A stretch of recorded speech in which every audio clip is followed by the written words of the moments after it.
es apasionante el tema. Sí, es apasionante, porque está empezando además. Porque está empezando y no va a parar, solo va a crecer.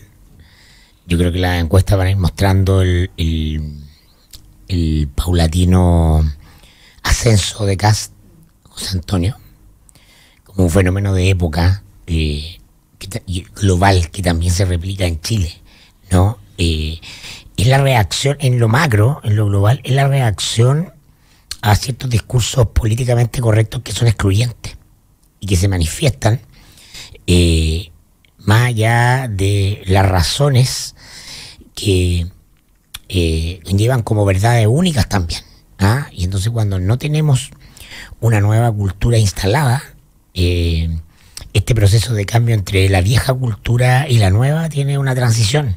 Y grupos que vienen desde las culturas tradicionales se cansan de sentir que son denostados como parte de lo que tiene que ser borrado, extirpado, eliminado. Entonces incluso con voces que te dicen estas ideas no se pueden tolerar. Las ideas, a ver, en materia de derechos de minorías sexuales, movimiento LGBT, las ideas conservadoras, para los que tenemos 40, yo acabo de cumplir 48 años, han sido, o el sustrato de las ideas conservadoras, han sido la matriz que ordenó el siglo XX chileno. Y buena parte de esos extractores del siglo XX, que son los 10 primeros años del siglo XXI, el sistema político, los actores, todos vienen de esa matriz, más o menos. Entonces, lo que estamos viendo en los últimos 4 o 5 años es un proceso acelerado de transformación, de cambio de esos ejes, pero no podemos pensar que toda la gente se adapta o cambia a la misma velocidad su manera de ver cuestiones que son atávicas respecto de que es un hombre o que es una mujer, la condición de lo homosexual. Entonces, en esto es muy potente lo generacional. Entonces, claro, decir que el discurso o sea, decir que, por ejemplo, lo que dijo hoy día José Antonio Kast, que lo escuché, si el día de mañana le hace un examen a Daniela Vega, va a decir que es hombre. Yo la respeto, dice, no la trato por su nombre inscrito en el registro civil, digo Daniela Vega, pero no se puede negar que es hombre, y eso está en su naturaleza, está en el ADN. Ese discurso, si tú dices esto es violencia y tiene que ser extirpado, vas a tener la contrarreacción, y eso está pasando en Chile y en el mundo. Y eso es lo que está detrás de Trump, es la molestia de los grupos que se sienten apartados por el mainstream, por lo políticamente correcto, por lo que está instalándose como culturalmente como lo nuevo, que para esos grupos son modas. Yo entiendo que no, a mi juicio son cambios emergentes, tienen que ver con un cambio cultural a nivel de la humanidad, con una idea acerca de la conciencia del humano, son cuestiones profundas, pero se manifiestan de esta manera. Entonces estamos en este periodo de conflicto. Y lo otro, quiero ponerlo así, o sea, y en la medida en que la reacción no se puede permitir discursos de odio. Detrás de la idea de discurso de odio es tú no tienes un espacio legítimo para conversar en la sociedad, lo que vas a hacer es que solo crezcan, porque va a tener la simpatía de todos los que de alguna manera, más o menos, les puede hacer sentido algo de lo que él dice, y entonces solo va a crecer. Eso es un hecho, yo lo miro, no digo que sea bueno o malo, trato de constatarlo con distancia.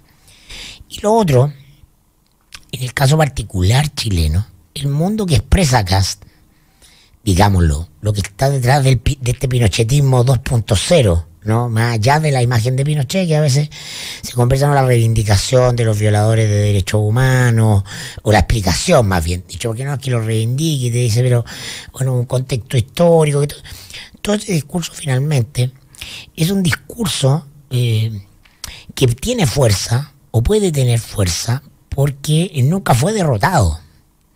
Vamos a ver que en torno a la figura de Kast, no a la persona, a lo que representa o simboliza su discurso, y yo quiero hacer la distinción. Lo que se organiza es un mundo que políticamente nunca fue derrotado. La transición fue un pacto con el pinochetismo.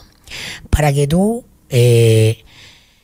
elimines o erradiques ciertas convicciones de la sociedad, estas tienen que ser políticamente derrotadas, ¿no? Nadie reivindica la dictadura en Argentina porque la dictadura en Argentina fue derrotada y en Chile no. Entonces tú le otorgaste un espacio de legitimidad, de existencia, de vida a todas las cosas que son la herencia de la dictadura. Una legislación conservadora en lo valórico, ¿ah? De la dictadura heredamos que no había aborto. Entonces estamos recién en el 2018, habiendo habido en el siglo XX aborto terapéutico, que era una cuestión que estaba en el Código Sanitario, ¿no? Y las justas y el almirante Merino se recetan en los últimos días del gobierno militar, ¿no? Eliminarlo y mantenerlo, y la democracia no es capaz de transformar eso. La dictadura hereda un modelo económico, un sistema con unos ciertos pilares, y la democracia no es capaz de transformar eso. En lo político se hereda un régimen de carácter centralista y autoritario, y la democracia no es capaz de transformar eso. Entonces, en el imaginario de ese mundo conservador, ellos nunca han sido derrotados, a lo más han sido replegados, han pasado una segunda escena, ¿no? Pero derrotados políticamente no han sido. Entonces, no podemos decir la sociedad chilena clara y nítidamente estableció un juicio, ¿no? Respecto de que todo lo que ocurrió en la dictadura fue nefasto, y por lo tanto lo vamos a sepultar como ocurrió en la Alemania nazi. En Chile eso no pasó. La condición de la transición era que los grupos que defendían o enarbolaban las banderas del régimen militar en lo económico, en lo político, en lo valórico, fueron mantenidos. Es más, lograron hegemonizar desde el punto de vista cualitativo, no cuantitativo, el debate e impedir las transformaciones de lo que ellos consideraban fundamental. Consecuencia, no lloremos ahora, porque Kast reivindique aquello que la sociedad chilena no fue capaz de eliminar porque no tiene un juicio, porque no hubo victoria política sobre la dictadura, solo una victoria táctica sobre la continuidad de Pinochet en el gobierno. Entonces, la dictadura perdió el gobierno, pero no perdió el poder. Su proyecto de poder se afianzó y se instaló en la sociedad chilena, ¿no?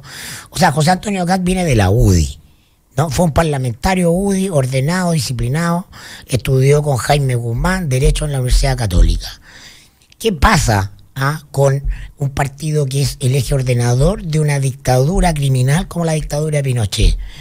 En un país serio, que han proscrito como partido, independiente de que como personas hayan tenido el derecho de pensar, hubiera estado proscrito como está el partido nazi proscrito en Alemania. Acá es el partido más grande por 20 años. Ocupa un lugar central en la negociación y es legitimado. Sus actores, sus discursos están en la conversación, son permitidos. Bueno, esta es la consecuencia. No lloremos ahora de lo que el país no fue capaz de hacer en su minuto. Es decir, lo que se ordena y organiza y se concibe en torno a la dictadura militar, sus actores, su ideología, tienen que ser proscritos, porque es una dictadura criminal. Al contrario, el sistema que emana de ahí se fortalece, se acepta. Ese es el sistema en el que vivimos hasta hoy. Alegamos Fernando, alegamos por el pinochetismo de Kast y fuimos a buscar a Pinochet a Londres, el Estado de Chile. Pero escúchame lo que te estoy diciendo. ¿Cuál es la señal? Obviamente, entonces hacer ese esfuerzo. Pero para eso queda todavía. Y claro, ese es un camino largo. Mientras tanto, hay que tolerar perfectamente a José Antonio Kast, porque es la consecuencia natural y lógica del camino que la sociedad chilena aceptó y legitimó. Entonces, ahora no pongamos cara de Cecilia Boloco, señora Corona, así, José Antonio Kast. Para que no hubiera existido Kast, la dictadura debió haber sido derrotada. La sociedad chilena debió haber optado por derrotar a la dictadura por lo que expresaba cultural, económica y políticamente, y dar una lección a las nuevas generaciones. Es decir, esto no nos resulta tolerable. En su conjunto no responde a nuestras convicciones de lo que debemos ser como sociedad.